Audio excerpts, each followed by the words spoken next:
Hello and welcome once again to the Fairy Glade in the forest at Riverhaven, in the Bay of Plenty in the North Island of New Zealand.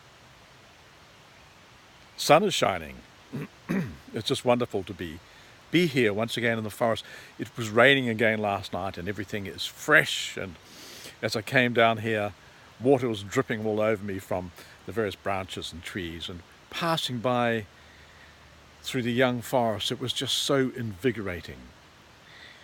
But what has been on my mind, which and sort of precipitated me coming down here to the Fairy Glade this morning to share with you, was surrender. There are so many things which are going on in our lives on a daily basis, and sometimes we find it very, very hard to sort of surrender to the events around us and just encapsulate what is going on. So I'd just like to share with you a few words here. And we start off with saying that only a great rebel is capable of true surrender. And this is the one who refuses to conform to what is false, shallow, or hypocritical.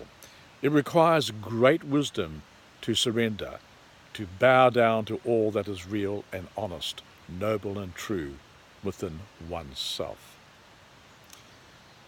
And life and our destiny will gladly help us along this path by continually presenting us with events that shatter our illusions and expectations.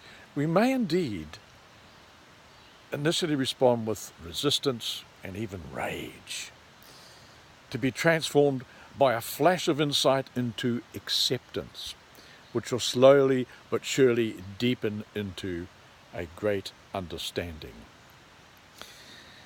And as we stumble along the path wrestling with ourselves, life will render us very soft and pliable within its hands.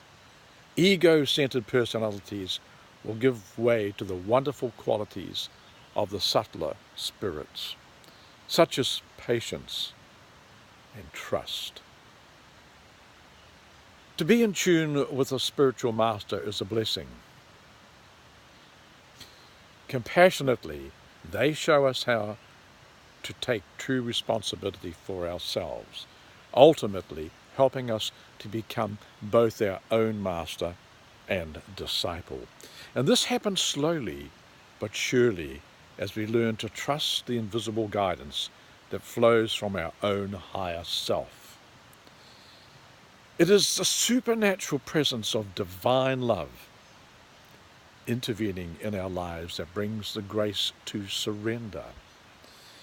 In these moments, our souls become permeated with sweetness. And I guess to sum things up, the higher self is tapping you on the shoulder, reminding you that there is nothing you need to do now to alter the situation. Accept and enjoy it now as it is. You are ever growing spiritually within the present experience. Just remember that. As hard as it may seem, this is as it's meant to be.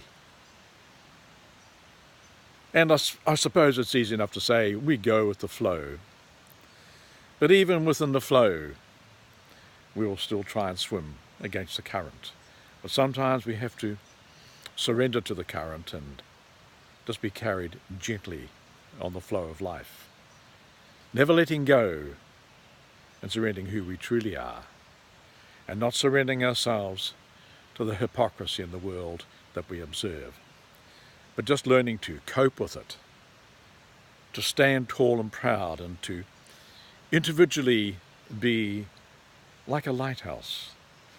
Because if we can find this understanding within ourselves, and if we can bring it into our heart space, we can stand like a beacon for others. We can be there to guide them, not so much with words, just by example, just with a smile, just with a passing glance in a crowded precinct. So, there we have it, dear friends, dear friends out there. Lovely having this opportunity. Once again, I seem to choose a time when I come to the fairy glade and the sun is peeking out from the dark clouds in the sky. Everything is beautifully lit. Just look over my shoulder there. Just look at the greens around me.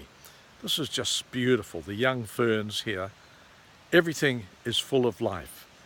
And as I walked into the fairy glade this morning, I gave thanks to the experience I have every time I come here. And today, it was magnified by the fact that all the trees that surround me here, all the trees that I share so much with, and all the fairy beings seen and unseen, they're constant. Surely there is superficial changes going on, but they have a constancy. Everything flourishes. Even though it may be wet and it may be dry and food may be a little hard to come by, everything still grows and flourishes. And we can learn a lot from the trees in the forest. Okay, dear friends, a lovely little ramble I hope for you today. And until we meet again sometime soon, I so love you all out there. And that's why I really feel so passionate about sharing these little things with you. So, until we meet again, arrivederci as they say, or tenalak.